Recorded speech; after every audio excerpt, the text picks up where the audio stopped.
everyone. Today's topic is how to host an effective conversation. Now, the study we're looking at today is actually one of my studies. So for my master's thesis, I looked at how do leaders engage in conversation with those that they lead. I interviewed 14 different high-potential director-level leaders at a Fortune 50 company. Through an exhaustive literature review of 80-plus resources ranging from 1923 to 2012, along with the interview qualitative data, boiled down, there's 5 things that I found will make a very effective conversation.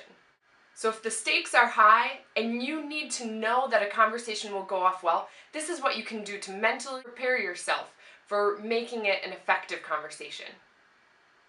Step number 1 is strategically prepare. Take the time to think through who's going to be in the conversation, what might they be bringing to the table, and how am I going to respond to that sort of an environment. Step number 2, express intentions. Now, this means expressing what you hope to achieve in the conversation up front at the beginning of it. So if you're hoping that everyone is coming to the table with ideas, that they will not be judging other people's ideas, and that it'll be an open and fast-paced conversation, then that's something you need to ask for right at the beginning of the meeting. Especially if you're the leader, having that clarity will put everybody at ease since they know what role they're playing in the conversation. Third step, make space safe. So this one's difficult to direct on because it means something different for everyone. When difficult conversations arise, people can go into fight or flight mode. It's either this idea that I'm going to withdraw if I don't like what's going on, or I'm actually going to get defensive or maybe go on the attack.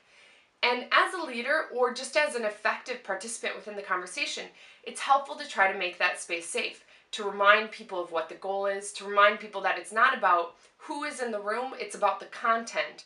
Humor can also be a fun way to just lighten the mood and put people at ease.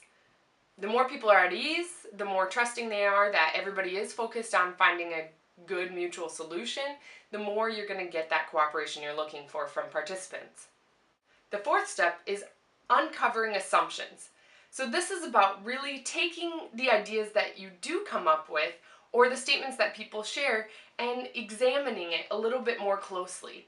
And truly looking at all different sides of it and picking it apart to ensure that it's not just an idea rooted solely on historical references, that it's something that truly could apply to the present and new and future situations and problems that we need to tackle in the workplace.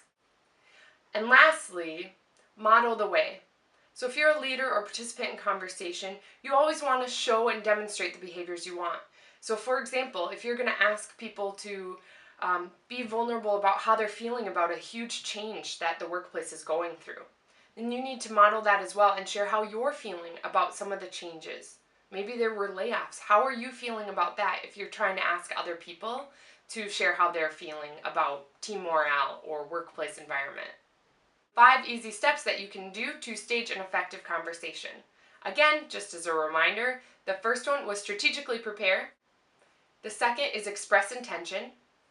Third is make space safe. The fourth is uncover assumptions. And the fifth is model the way.